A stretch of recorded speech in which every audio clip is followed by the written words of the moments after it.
Welcome to a new episode of Video Car Review, our international branch of Ausfahrt TV. Today I'm in my hometown Bielefeld again, and I'm presenting you the all-new Volkswagen Golf GTI Clubsport. For all of you who haven't seen our format yet, please look at YouTube in the video description text at the very lowest part.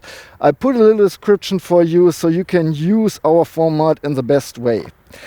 For those of you who follow us around for quite a while, yes, I did the Volkswagen Golf GTI already in September 2015. I had the performance model. But Jens, my mate here in Bielefeld, in my hometown, he had ordered this test car and offered it to me. And I said, well, it's a 3-door version, so that's new. It's the Clubsport version, so that's new. And a bunch of people on Facebook and Twitter and Instagram said, well, you know, we want to see this on Ausfahrt TV as well. So here it is. The Volkswagen Golf GTI Clubsport for you. One question should be allowed. GTI Clubsport, what the hell? You know, we got the GTI Performance, GTI Clubsport, GTI Clubsport S. What in the world are they doing in Wolfsburg now? Well, first of all, we have to think about what year are we in today? 2016. In 1976, the first Golf GTI was introduced. So it's its 40th birthday. And looking back in time for the 20th, 25th, 30th and 35th birthday, they already made a special edition. And the Clubsport is a special edition for the 40th birthday. Yeah, so it makes sense a little bit at least. Well, the Clubsport is not limited, but the Clubsport S, who has a little bit more power, is indeed, you can have one of 400 pieces if you want to, or units. However, this model will be available for a couple of days, I guess. All right. It's kind of neat if you look back in time, 1976, when they introduced the Golf GTI, they were not thinking about that they will sell lots of them. They expected to sell 5,000 units overall. Now we are in 2016 and we are talking about the 5th generation of the Golf GTI, and they have sold over 2 million units so far. By the way, the Golf GTI is built like the Golf in Wolfsburg. Well, do I see competitors? Well, quite a few. First of all, the Golf itself is its main competitor, I guess. GTI Performance, GTI Clubsport, GTI Clubsport S, Golf R. You know, we have quite a few. Reading the press lately, or when this car was introduced, some expected that the Volkswagen company pushed Seat to, you know, play around with the Seat Leon Cupra a little bit, with the different engines and performance steps to get everything done so they could release this baby safe and with everything working. I'm not sure. I don't believe, you know, rumors, but at least I want to share them with you. Besides that, we have a whole bunch of hot hatches in this compact segment, but I don't want to name them all. I just put them down in the description text for you. Well, I'm thinking, do I start with all the engines for the Golf or just the performance engine? Well, let's start with a non-performance engine just to impress you how good I can memorize everything, okay? So we got 4 petrol engines. We got 2 1.2 liter TSI engines with 85 and 110 horses and 2 1.4 liter TSIs with 125 and 150 horses. We got 3 diesel options. First, a 1.6 liter TDI with 110 horses and 2 2-liter TDI with 150 and as a GTD with 184 horses. You can get the Golf as a plug-in hybrid, of course, as a GTE, as a GTE, IE, whatever, you know, the plug-in hybrid, GT E. It has a 1.4 liter TSI with 150 horses plus a 102 horsepower electric engine. Its battery has a capacity of 8.7 kilowatt hours and it's supposed to be good for 50 full electric kilometers. And then we got the e-Golf, so the full electric version with a 115 horsepower electric engine and a 24.2 kilowatt hours battery that is supposed to be good for 130 to 190 full electric kilometers. And we go on with the performance models. First of all, we got the normal GTI with 220 horses. Then the GTI Performance with 230 horses. Now the Clubsport, the GTI Clubsport with 265 horses, the Golf R with 300 horses, and the very limited Clubsport S or GTI Clubsport S with 310 horses. Well, for all the GTI performance models, we have front-wheel drive, while the Golf Air has all-wheel drive. But for all models except the Clubsport S, which is only available with a manual 6-speed, you can choose between a manual 6-speed and a 6-speed DSG. Alright, but on to the heart of our test car. We got the 2-liter 4-cylinder TSI turbocharged engine, by the way, which is the same engine that you find in the Golf R, the EA888. This one comes with 265 horses and a maximum torque of 350 Newton meters that you can get in a range between 1,700 and 5,300 RPM. But, you know, since we have a strong engine, they put an overboost function with it, comes with it. So for 10 seconds you will have 290 horses and a maximum torque of 380 Newton meters. You can activate the overboost for 10 seconds while, you know, pressing down the throttle fully, so sort of like a kick down.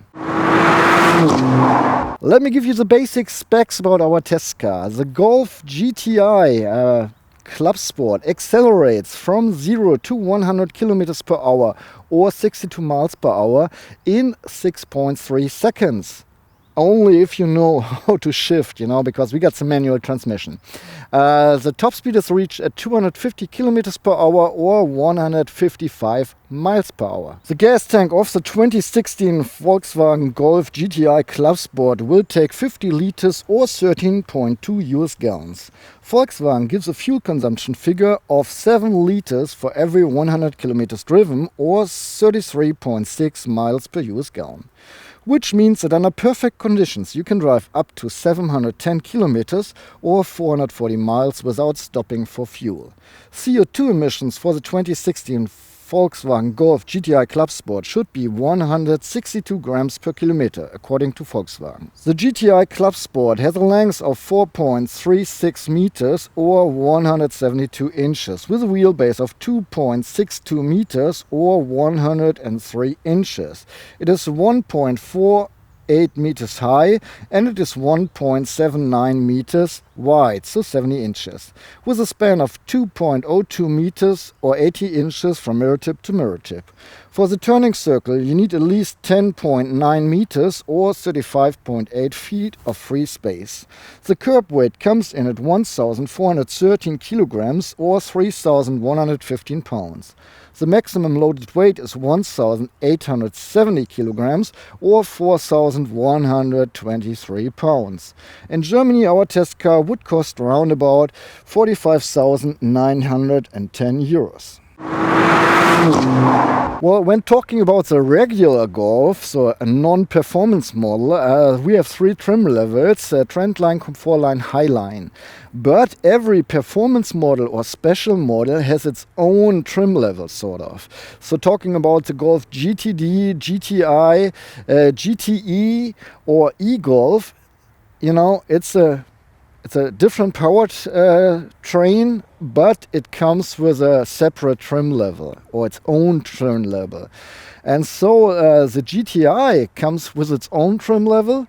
Most of the trim levels are based on the Highline trim level or at least Comfort trim level, but they have all different features. So the GTI Clubsport has its own trim level. And looking at the front, up to the bumper, it's a regular Golf GTI. We have the honey mesh grille, we got the GTI logo, and we got the red line starting in the headlights, going on in the grille to the other side around. But everything below this line is completely new designed and engineered. I don't like performance models who have, a sharpened bumper. It looks more sporty but does not do anything, especially like big air intakes that are closed or, just there for design reasons.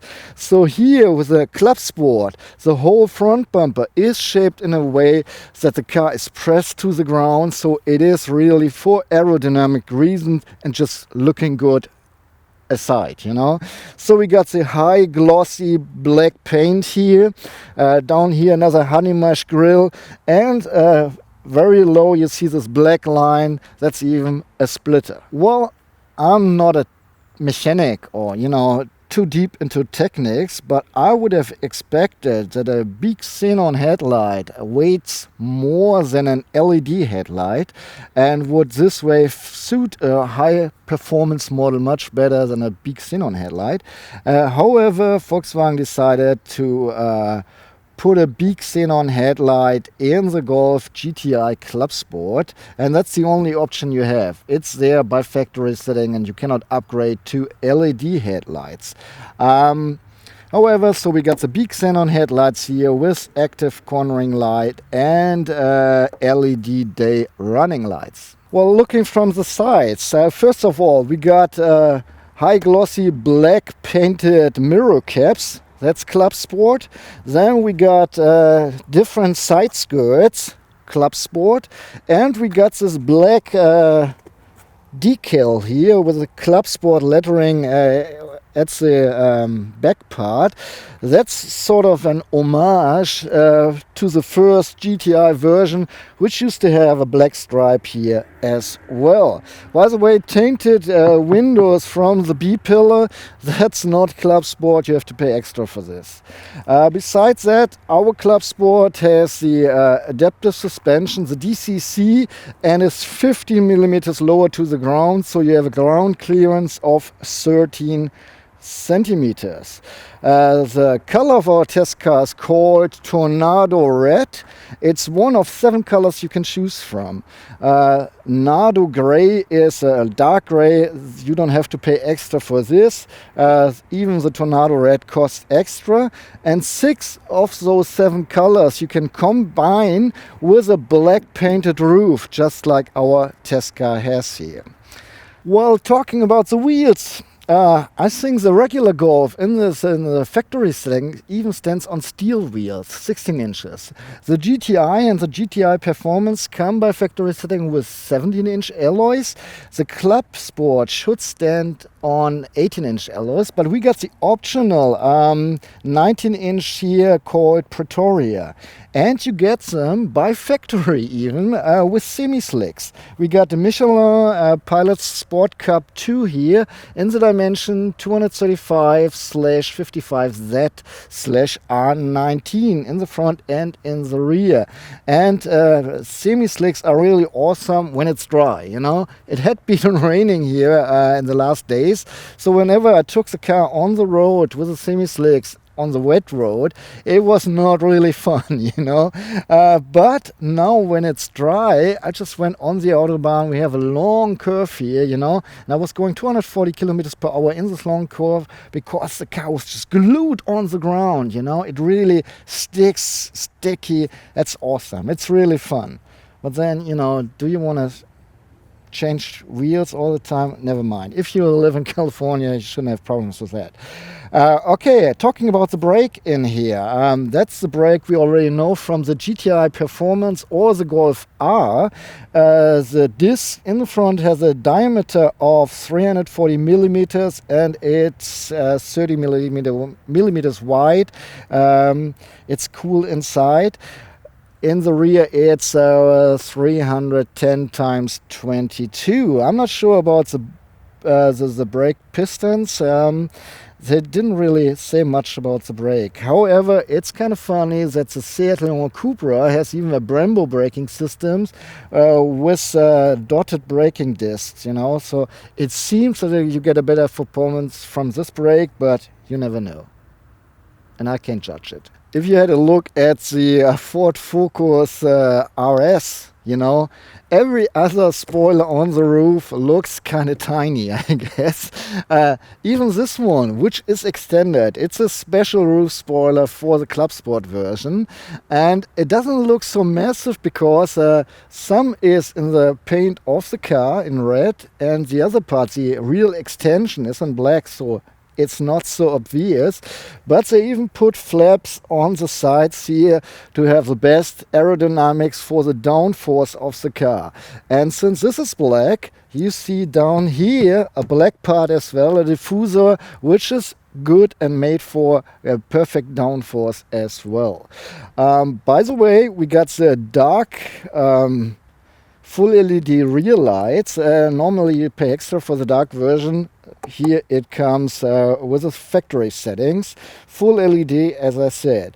Of course we got the GTI badge and the bumper is once again in GTI Clubsport design, especially the high glossy black paint part down here. And we got two big exhaust pipes that look really sporty, at least I think so, but they don't sound too sporty. Just to sum up the differences from the exterior, comparing the regular GTI to the GTI Clubsport. In Germany, the GTI, the regular GTI, cost 29,000 euros, 29,625 euros, while the GTI Clubsport cost 35,000 euros. So the regular GTI comes with 220 horses. This one has 265 horses. Here we got a full aerodynamic package with the front bumper, the spoiler on the roof, the diffuser and the side skirts. Besides that, the regular GTI stands on 17-inch alloys, while the Clubsport comes with 18-inch alloys. That's all about summing up the exterior. You can order the GTI Clubsport as a 5-door version as well as a 3-door version like we are driving it here right now.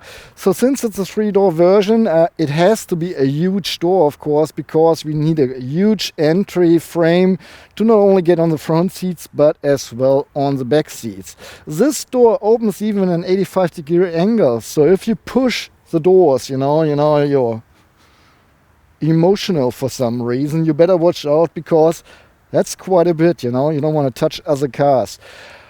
Okay, we even got a GTI door sill panel. It's really long while the GTI logo itself is pretty small on it. Alright, let's hop inside, and even it's lower to the ground, the Golf Clubsport is, you have to lift your butt actually a little bit up because the sides of the sport seats are high. So you first lift your ass up and then let it fall down.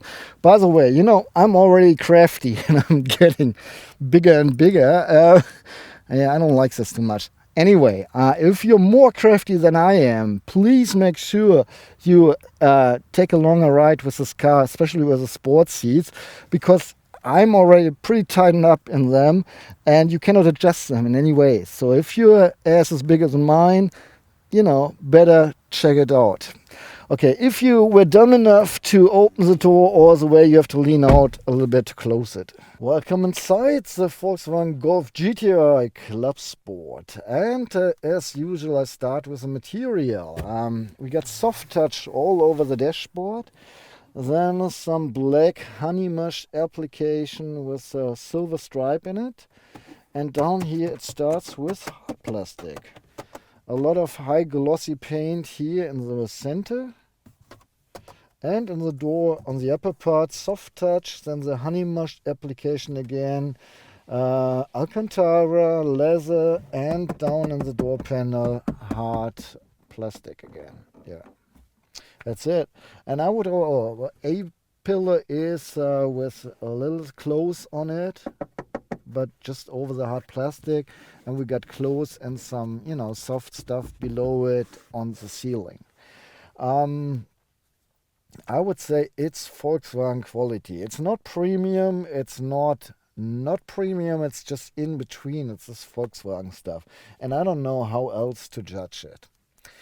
Okay, talking about size in here, or how much space we got. My seat is lowered to the very lowest position, and I can put a fist between my head and the ceiling. The sport seat is pretty tight. I can tell you that. Still, I have enough space for just sitting here. Can put even my arm on the armrest. It's all comfortable. The view is fine. We've driven here with 2 grown-ups.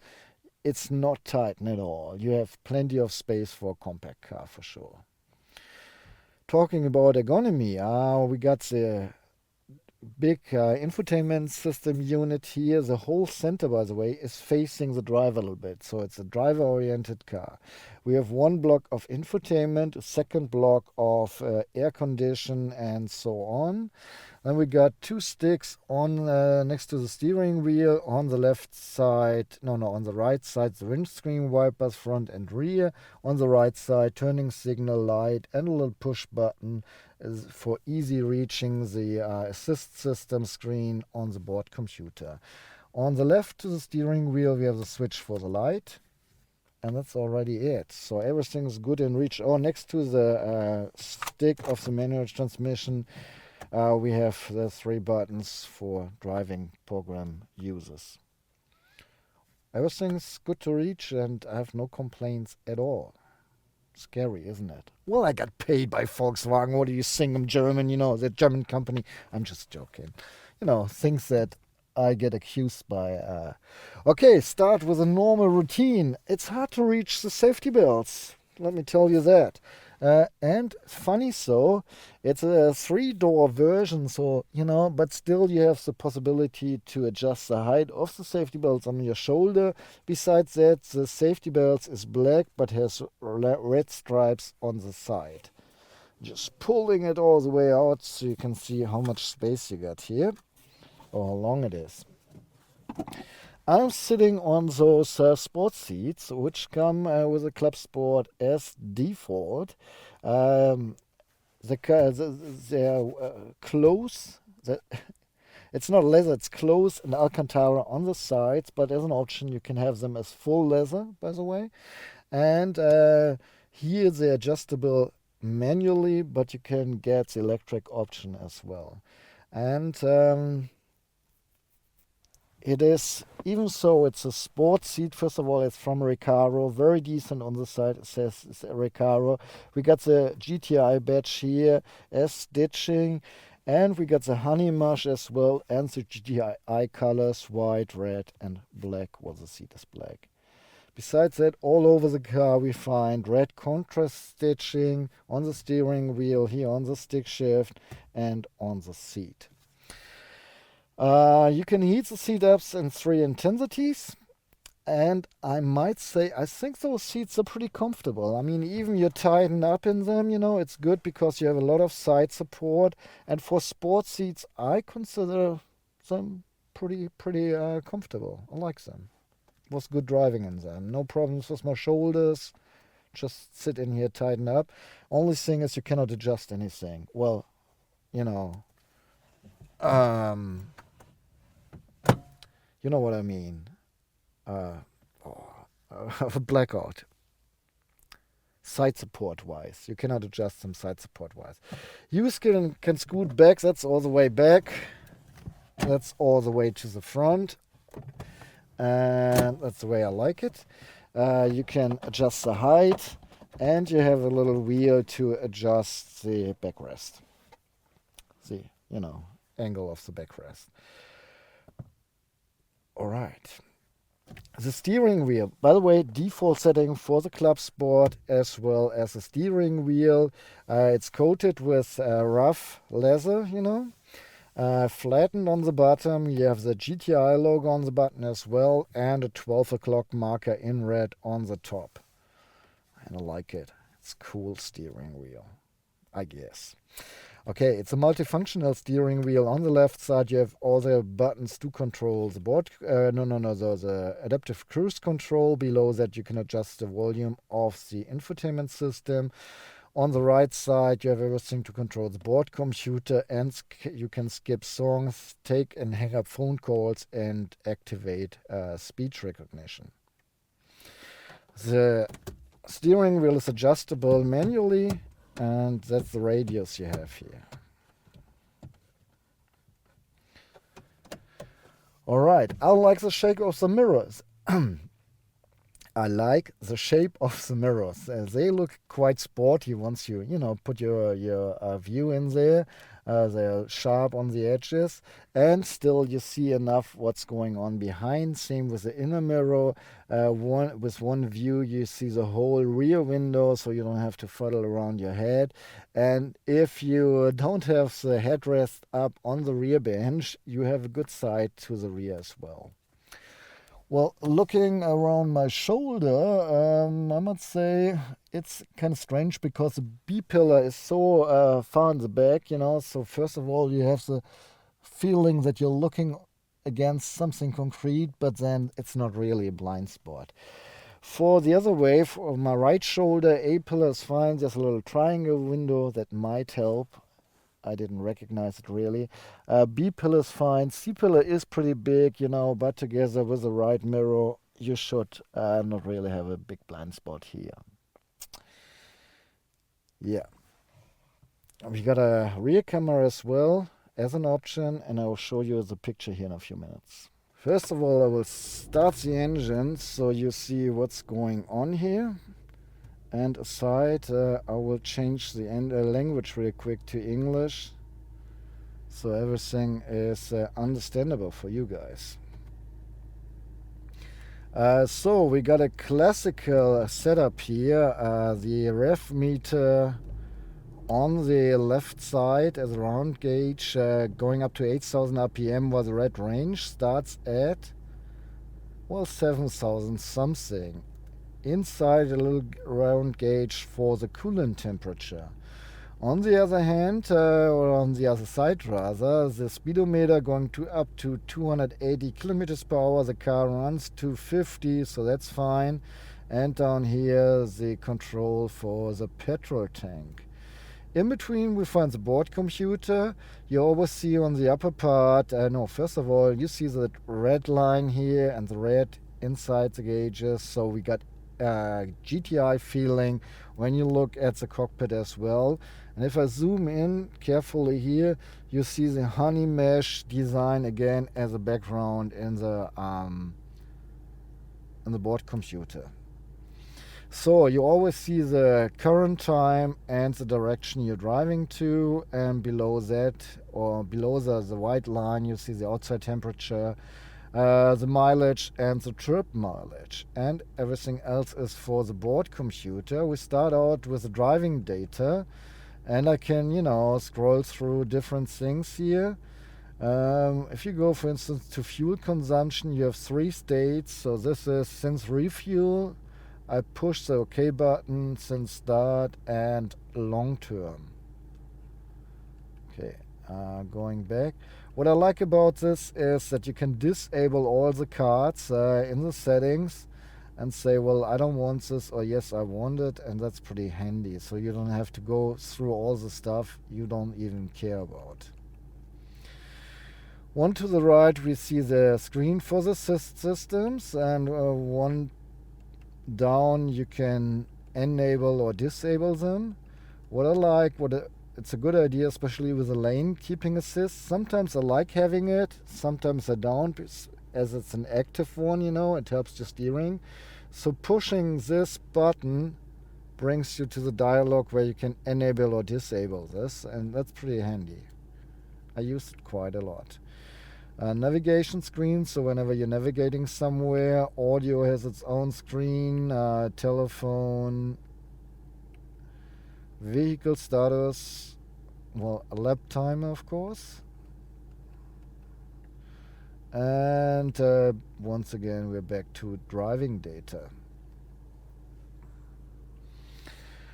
On the other hand, we got the 8-inch big touch display here of the Discover system. If I narrow my hand to the sensor, you see that buttons appear, which go away after a while. And if I go to navigation, that's even more obvious, I guess. So once your hand is not in touch, you have more to see from the map, and once you counter with your hand, you have the controls. This is how the radio looks like. We can change the frequency here, or the band, and all the stations have a little logo, so it's easier for you to find it. Then we got media. Different sources we can choose from. We got the phone. Now my phone is connected via Apple CarPlay, and this was voice recognition. We got the navigation system. Can easily scroll in and out. That's pretty fast, I guess. And we got traffic. What's going on here? The car. We have different selections, so we can start with sport. You have gauges here that you can, configure the way you want it, while when driving, the center one gets a little bit bigger. The consumers, so I have the air condition on because it's hot. Driving data, what we've seen in the board computer already, those 3 screens once again here. And then we got the Sync Blue Trainer that's supposed to help you driving more efficient, sort of like a little game. And we got the vehicle status, but our car is fine and checked. Besides that, hitting the menu, I can reach Apple CarPlay. My iPhone is hooked up here, and we got the regular Apple CarPlay stuff. It supports Android Auto as well as MirrorLink. And then we get images. I mean, who's watching images in a car? I don't know. The sound setup is interesting, maybe, because we got the DIN audio sound system. They have different profiles here: authentic, soft, dynamic speech, and you can, use the equalizer individual as well. Then we can focus the sound, say, well, everyone is supposed to hear the same stuff, or it's just me, or the passenger side, or whoever sits in the rear. And the subwoofer has its own setting as well. That's pretty much it. Besides that, here we got setups, the options, and we can, set up quite a bunch of stuff. You can easily read this display during night and daytime. Same for the cockpit. By the way, the Clubsport is stripped down a little bit. For instance, in the price brochure, or the price list, it says we stripped down the ambient light. It's a cool feature for them. I would have liked to have a red ambient light in here, but, well, it's a sporty car, so they stripped it off. So no ambient light. As an option, you can get a panoramic sunroof, and the warning indicator is right here where I want it, where I expect it, driving, emergency, zack, there it is. So that's awesome. Last but not least, what's missing? Checking the horn, I guess. That's how the horn sounds like. And on I go with a Ausfahrt TV video car review compartment check. I show you all the compartments of the car, because even a race car is a daily driver once in a while. So on the door panels, we cannot only fit this 0.75 liter bottle, but I'm pretty sure even 2 liter bottle will fit in here with ease, and you still have enough space for, anything else like warning vest, a wallet, tobacco, whatever. On left side of the steering wheel, we have a little compartment, all hard plastic. By the way, inside the door panels, we have close towards the doors and hard plastic towards us. So hard plastic as well in this compartment. Not much to show here. The next station is this compartment. I'm charging my iPhone here. My iPhone fits in here and I can close the lid. See this lid, but I cannot charge while closing it. So if I remove this cable, I can close the lid. And by the way, we got here an USB port and the aux in port, and still a little compartment with a rubber, so anti-slip surface. And we can close this down if we want to. Behind the stick shift, we have two cup holders. This half-a-liter bottle fits in here as well due to the spaces. And on the ground, we see an anti-slip surface as well. By the way, this 0.75 liter bottle does not suit in here. Next to the cup holders, and by the way, normally we have a slider here, to close this down. This is missing. Next to the cup holders, we have little compartments for coin, maybe with an anti-slip surface, a 12-volt outlet, another little compartment, anti-slip surface, and even two more cup holders, which most likely belong to the rear compartment, to the rear bench. Alright, and by the way, putting the bottle here is kind of annoying if you're using the stick shift, because you always, gets there, so this is better. In the gloves compartment, we have plenty of space for the board material and even some more. Besides that, we got all the head unit of the infotainment system with SD card readers and a SIM card slot. It is illuminated, the compartment here is, and you can cool it down if you want to. In both sun visors, we got makeup mirrors that are illuminated, and next to the makeup mirror, we have a little clip for tickets. We have a pretty big glasses compartment here in the ceiling. Even Ray-Ban Poser Pilot glasses will fit in here. That's pretty cool. And, inside rubber anti-slip surface.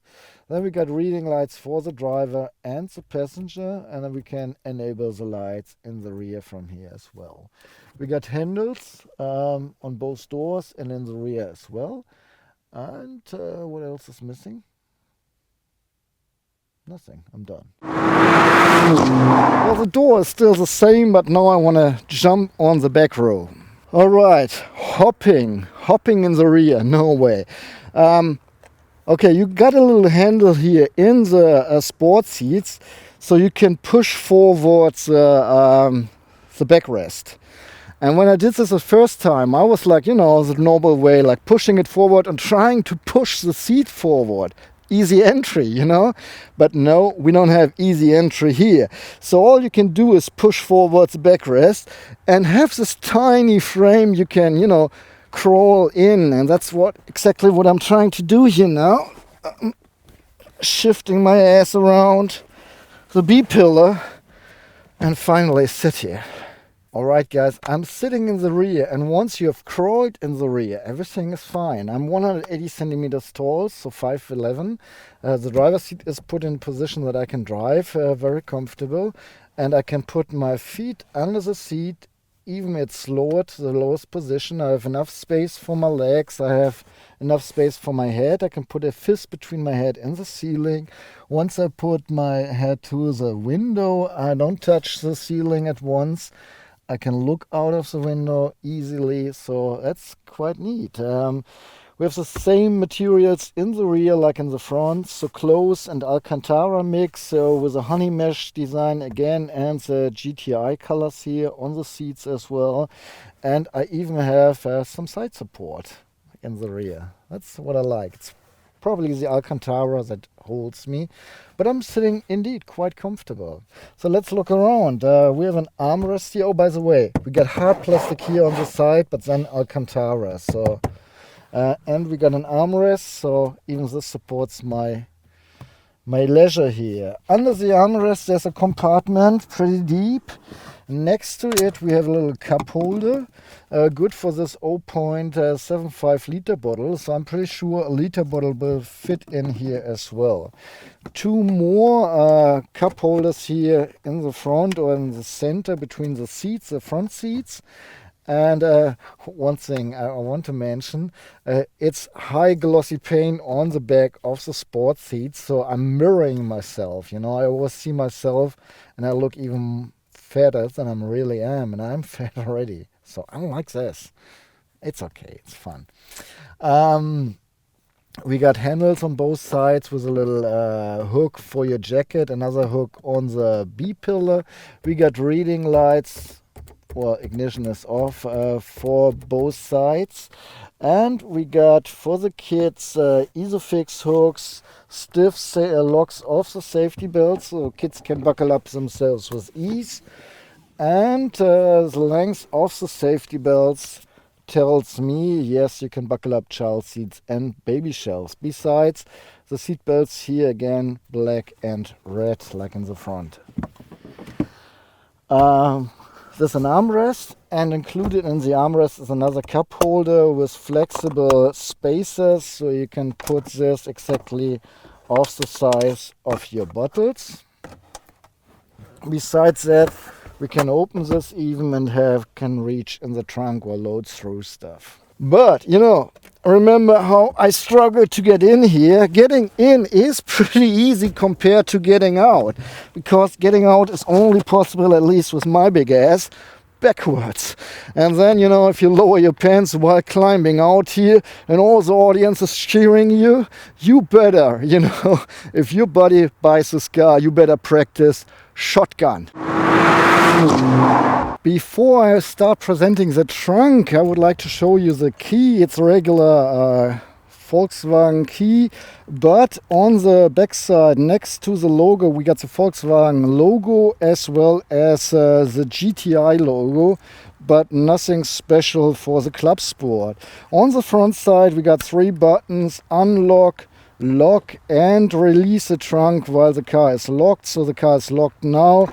I can open the trunk, close the trunk, and then the car is locked again. Cannot open this way. And one little push button to release the real key that we need to start the ignition. That's it. Okay, so I'm pressing the upper part of the Volkswagen badge. Oh, yeah, car is locked. Awesome, right? Yeah. So I push the upper part of the Volkswagen logo on the lid, and then I can pull the lower part and open the trunk. By the way, the rear camera is sitting in here as well, so it's protected against mud.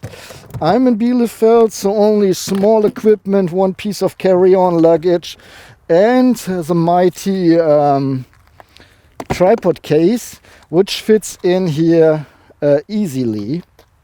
And got Brian's measuring tape with me, and I will use it real quick.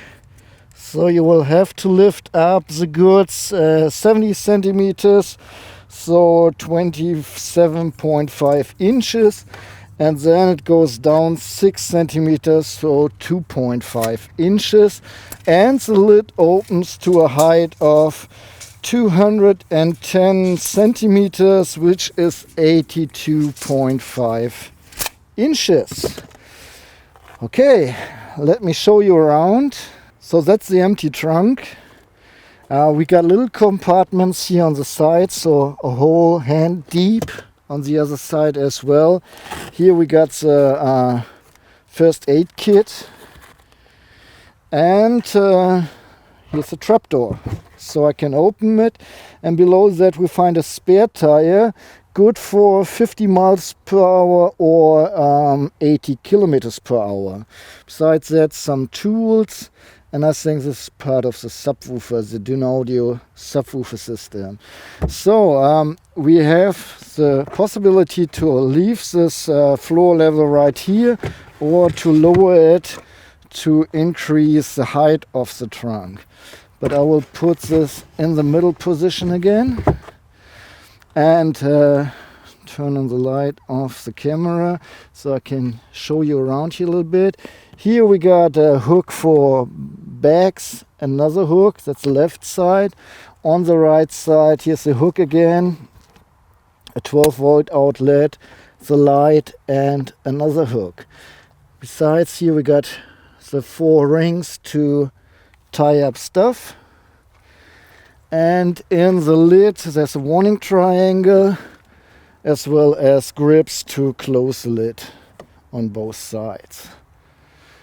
So now we can release this baby here. Just simple strings that we have to move over this. And then we can take this out.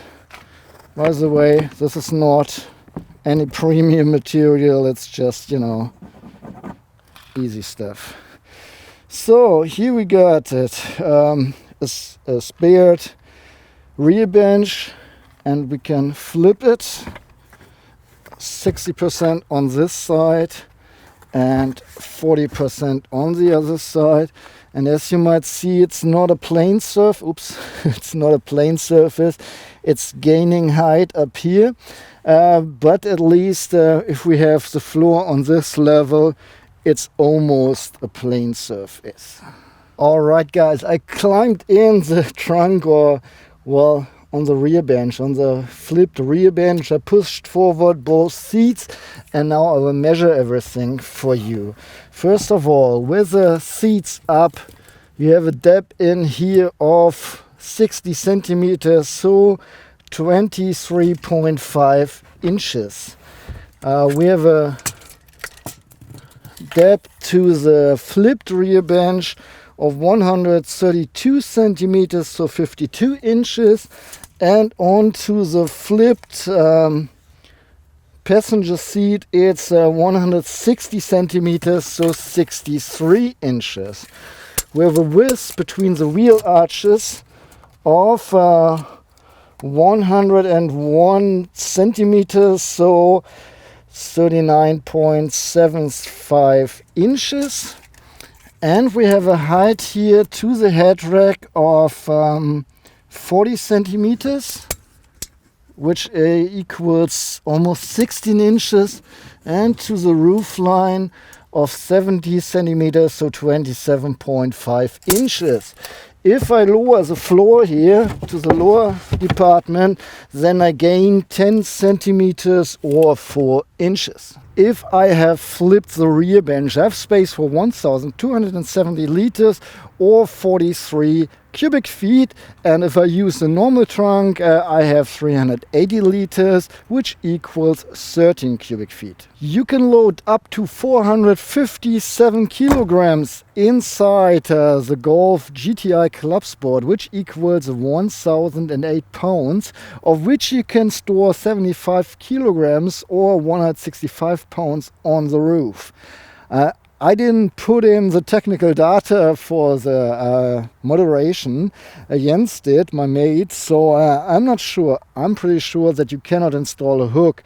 Well, he gave me a weight at least, so in theory at least, you can pull trailers up to a weight of 1.8 tons if they have their own braking system.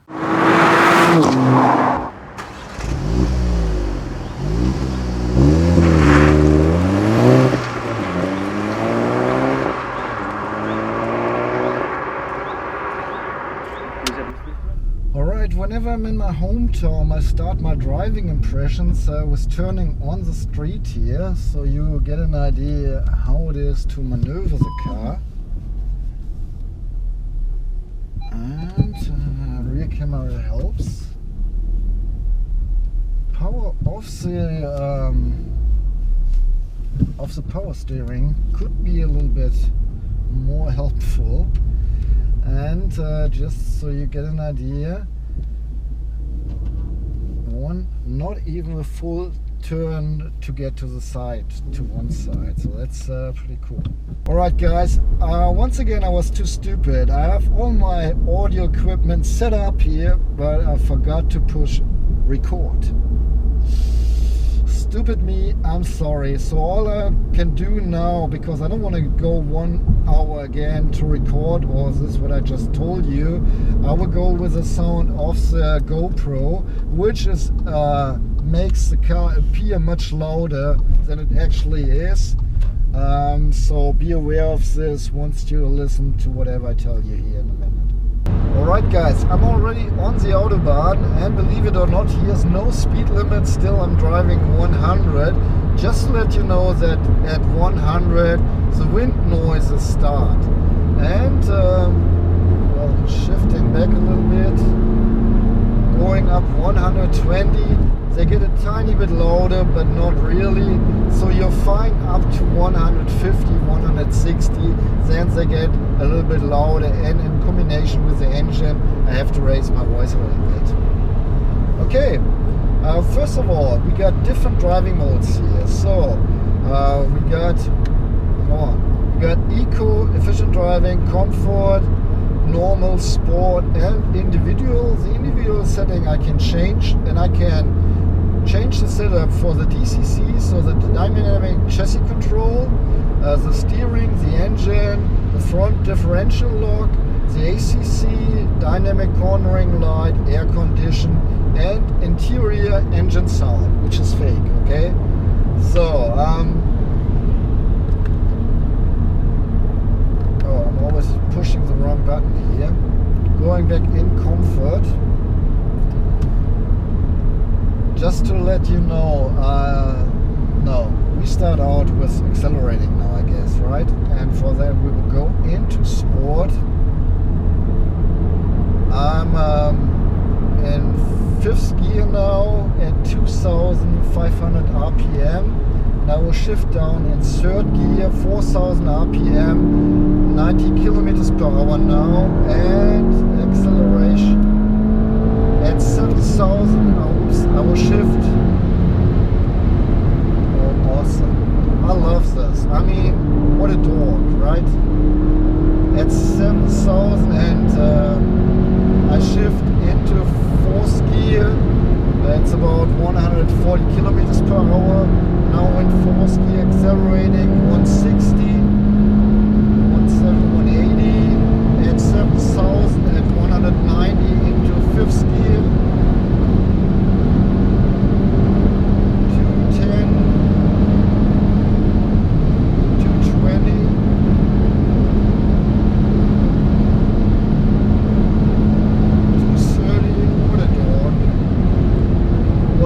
30, and I didn't even have to shift. So the 6th gear is rather, you know, an economic gear. But even I didn't go all the way through and shifting fast and accelerating fast. I think you got an idea that the car is really pushing up to 200 kilometers per hour. After 200 kilometers per hour, it gets a little bit slower. But here, I mean, you shift back 160. Still climbing to 7,000 RPM, 200. That's awesome. I mean, it's really pushing. It's fun to drive. Be aware, by the way, just when I took the corner, you know, the long curve, it was 220 kilometers per hour. We got the semi-slick tires on here, so sport tires, you know, awful in rain, perfect when dry condition. So you can really take the corners the hard way, you know. You don't have to hit the brakes or, you know, put your leave the throttle. You can go full speed through corners. That's really fun, and it gives you so much more fun driving this car. But on the other hand, you know, it rains so much in Germany. I would never buy those tires. Otherwise I would, you know, be sitting next to my car and change tires all the time, because I don't want to, you know, have those with our rainy weather here. You hardly get grip. So the good thing about them in dry condition is the bad part with wet weather. But here again, you know, they make the car glue even in corners. It's so much fun. Well, you just saw me and two dogs switching lanes while I was speeding up. I can tell you the brake works fine. I like it. gives me a good feeling. I can even go fast because I know I have a good brake, you know. And once you touch the brake with your foot, it starts slowing down already, and you can really use it tenderly and get the effect, so you get a good feedback from the brake. I'm in sport now, so even if I just touch the steering wheel, it's very direct, this progressive steering, and being in sport mode, you know, you touch the steering wheel, it moves. While going in comfort, however, you have the whole center, moves the steering wheel, same car, the car's not reacting. So there is a big difference. Same for the suspension. Now in comfort, you know, being on the road that is not in such a good shape, you hardly feel anything. So it gives you a good, comfortable ride as a daily driver, while putting the car in sport. Suspension gets stiff, you know, after 1 or 2 seconds, and you see already me hopping around like a rabbit. So, oops, wasn't me. So you get an idea. You have a perfect spreading, a sporty setup for going on track, going on the autobahn, going on curvy country roads, just enjoying your sporty drive. And the other way around, comfort for just cruising, having your mother-in-law with you, you know, just some normal stuff. You don't want to hop around all day, you know. I feel so sorry, honestly, for those tuning guys.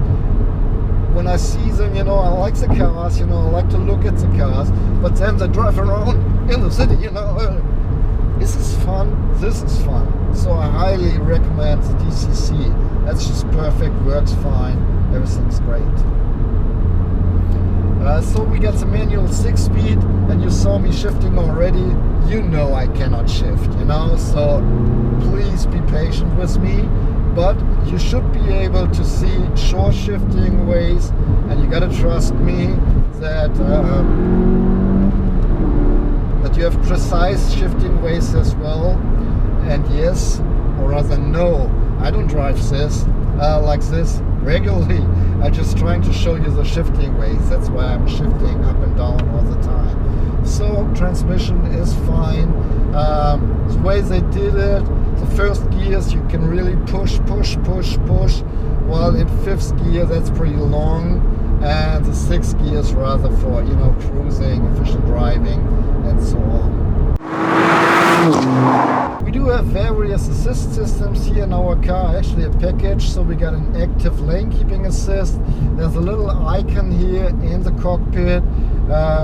If the system is active but not recognizing the lanes, there's a camera up here scanning for the lanes.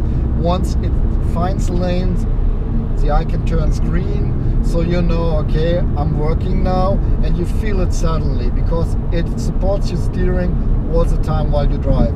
Whenever you see a green light, you feel it already that the car is taking over a little bit, not taking over, it's supporting you in a way that I really like. Plus I like this push button here on the turning signal switch, that I can enable and disable it really easily, because this way, you know, while driving on curvy country roads in a sporty way, I don't want the system to work, you know. I want my freedom, I want to do whatever I want to, even if it doesn't make sense. On the other way around, you know, just cruising around or driving home or whatever, you know, I enjoy the system because it helps me, especially and foremost on long autobahn drives, you know, where you're not speeding all the time, no, not even in Germany, you just drive around, hang out, you know, and then the system is really helping me having a more comfortable ride. Then we got the adaptive cruise control, which means we have a radar system in the front and in the rear, by the way, in this car. So the radar is scanning for cars in front of you. You put a certain speed in your car or in the cruise control, and say, well, let's drive 100 kilometers per hour, you encounter a car in front of you which is only driving 90 kilometers per hour. So the adaptive cruise control slows down to 90 kilometers per hour, adapts the speed of the car in front of you, plus keeps the safety distance between you and the guy in front of you. Then we got the blind spot warner, a little light signal in the mirror that is glooming orange once there's a car in your blind spot, and flashing if you put the turning signal that you want to go in the direction where there's a car in your blind spot. By the way, adaptive cruise control and active lane keeping assist together match up as a traffic jam assist. Then we got a rear traffic assist, means you're backing up from a parking spot and the rear radar is checking for traffic coming and is warning you. And we got the front assist, so the radar is looking to the front, and once you encounter a car faster than you should, then it starts already putting pressure on the brake, and if you're not reacting, the car will react at a certain point for you and starts an autonomous emergency brake, so you don't hit anyone, any car or person or passenger. Right, besides that, we got the big infotainment system in here, the Discover, together with a phone unit. We have to spend in Germany 3,000 euros just for the system. So if you think about weight and race cars and performance cars, you might wanna, oh see, that's the front assist warning me. I was not paying attention, thanks dude. Then we got the Dune Audio Excite premium sound system. I think 400 watts, 8 speakers. It's fine, I would buy it for sure, but then I would always buy the premium sound system because I like to listen to music, and anything is better than the serial speakers. This system is fine, it's not like awesome, yes, yes, yes, but better than nothing, you know. No, actually it's pretty fine. And you can even, you know, I showed you earlier, have different sound profiles, adapt to your kind of music and where you sit. Alright, I'm at the end of my review here about the Volkswagen Golf GTI Clubsport. Yes, indeed. So first of all, we're looking at the fuel consumption. Volkswagen claims you get along with 7 liters for every 100 kilometers driven. And we had this test car now for 2 weeks, and we drove together over 1,250 kilometers, and the overall fuel consumption is 10.6 liters, which is not too far away from 7 liters, especially. Not only me, but my mate Jens drove this car. He's a real GTI fan. So if he drove 1,000 kilometers with this car, believe me, he didn't go slow and he didn't go, you know, he was driving sporty, and not all the time, not every kilometer, but still a good mix. So I think those 10.6 liters is pretty realistic. Okay, 3 more points I have. Driving fun. Yes, I would prefer the DSG, of course, because I'm, you know, old and lazy and I don't like to shift myself. But even with a manual 6-speed, this car has so much punch. It's so fun up to 200 kilometers per hour. Then it's getting a little slow, you know, but until 200 kilometers per hour, it really goes forward and it's joyful to drive. Especially if you have dry weather and the semi-slicks, because with the semi-slicks, cornering is so much more fun. You really feel the pressure, you know, the car glued on the ground. So yes, I did have some fun. Noise level is fine even for me. Here, I would even say, could sound a little bit sporty. I'm a big fan of flaps, you know. Drive silently without flaps, or have your critical 5 minutes, turn off the flaps and have some, you know, really loud car.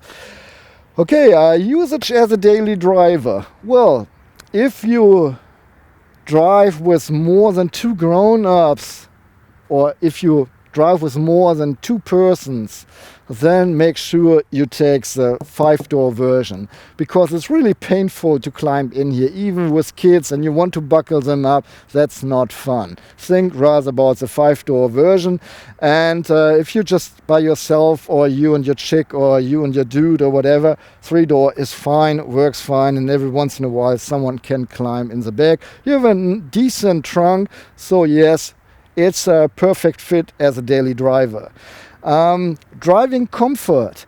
Well, we got the DCC in here, so the dynamic chassis control. I haven't driven the regular version without the DCC, but I like the DCC really a lot. On one hand, you have the sport settings, so the car is stiff, you really feel the street, everything is cool, it's perfect for sporty driving, for cornering, you know, the whole program, you name it, that's the perfect setup. On the other hand, you got comfort, you know, and having a stiff car on the other on one hand for sporty driving, and a comfort car on the other hand for daily driving, or, you know, picking up your mother-in-law who's a little bit older, or taking guys like me with you, you know, old guys with a hurtful back, they appreciate the comfort setting for sure, because it is really comfortable for a sporty car at least. So all in all, I like the car. Is it worth the 5,000 euros extra compared to the regular GTI? I don't know. I'm not really sure. But be aware, this car will only available for a certain period of time. We are waiting for the facelift of the Golf, and I think they won't have a facelift version of the GTI Clubsport. So if you are able to get one of those cars, they probably don't lose so much value, or you really put them away and get some more out of it later on.